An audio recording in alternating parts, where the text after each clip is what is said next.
ஏற்றி இறக்கி இருகாலும் பூரிக்கும் காற்றை பிடிக்கும் கணக்கறிவாளர் இல்லை. காற்றை பிடிக்கும் கணக்கறிவாளர்க்கு கூற்றை உதைக்கும் குறி அதுவாமே என்கின்றார் மகான் சித்தர் திருமூலர் அவருடைய திருமந்திரத்திலே. ஏற்றி இறக்கி இருகாலும் பூரிக்கும். நாம் உயிர் வாழ ஆதாரமாக இருக்கக்கூடியது பிராணவாயு. இந்த பிராணவாயுவை உள்மூச்சாக நாம் சுவாசிக்கின்றோம். ஏற்றி பிறகு அதனை வெளிமூச்சாக இறக்கி சதா இந்த வேலையானது நடந்து கொண்டே இருக்கிறது.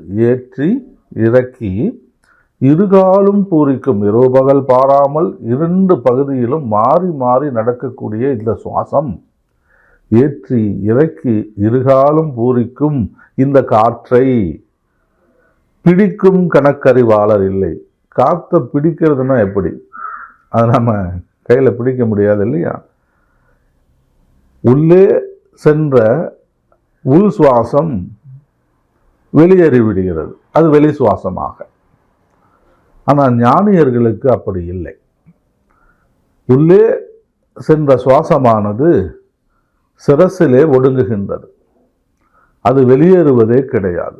நாசியில் சுவாசம் இடுபவரை நம்பாதே என்கின்ற சொல்கள் எல்லாம் உண்டு. ஞானியர் என்றால் அவருடைய சுவாசமானது சிரசிலே ஒடுங்கி இருக்கும். இதைத்தான் பிடித்தல் என்கின்றார் மகான் திருமூலர். ஏற்றி இறக்கி இருகாலும் பூரிக்கும் காற்றை பிடிக்கும் கணக்கறிவு என்பது நாம் சுவாசிக்கின்ற காற்றை வெளியேற்றாமல் சிரசிற்கு செல்லுமாறு பார்த்து கொள்வதே பிடித்தல்.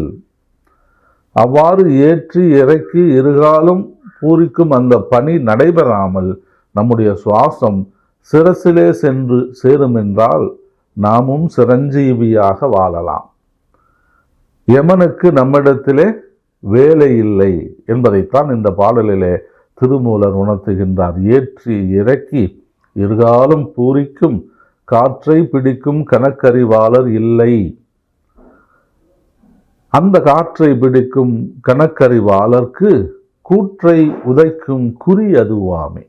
அவ்வாறு அந்த காற்றை பிடிக்க தெரிந்தால் யமனுக்கு அவரிடத்திலே வேலை இல்லை, சிரஞ்சீவியாக வாழலாம், நித்திய தேகம் பெறலாம், மரணமில்லா பெருவாழ்வு பெற்று அவர் ஞானியர் என்கின்ற இரவா நிலையும் பிறவா நிலையும் பெற்ற மகான் என்ற அந்த நிலையை அடைவதற்கு நம்முடைய சுவாசம் நிலைநிறுத்தப்படுவது மிக மிக அவசியம் என்பதனை இந்த பாடல் மூலமாக மகான் திருமூலர் வெளிப்படுத்தி இருக்கிறார்.